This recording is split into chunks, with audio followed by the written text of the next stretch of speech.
So what makes it so difficult to know at any given moment what's been completed and what's still pending? Well, at this moment, it's at most companies that they don't really have digital tooling. So what the progress is of a driver, you don't know. You have to guess, because looking at your watch, you say, oh, he should be there or she should be there. And if you want to find out where they are really, you need to call them. Or you can have a car tracking system and see where they are on the map, but you really don't know what they've been doing so far. So it's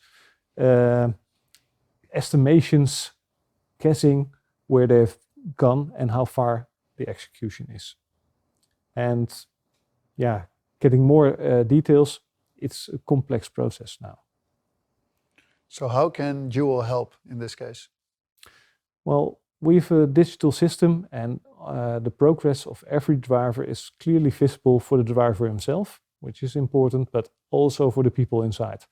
And the people inside then, they know how to steer the day.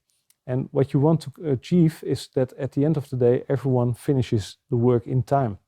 It should not be that one driver is driving and comes back at 2 o'clock and plays a set of cards in the cantina, and the other driver is finishing at 5 or 6 in the evening. You want to distribute the work, and Joule makes that possible by making collaboration between drivers possible.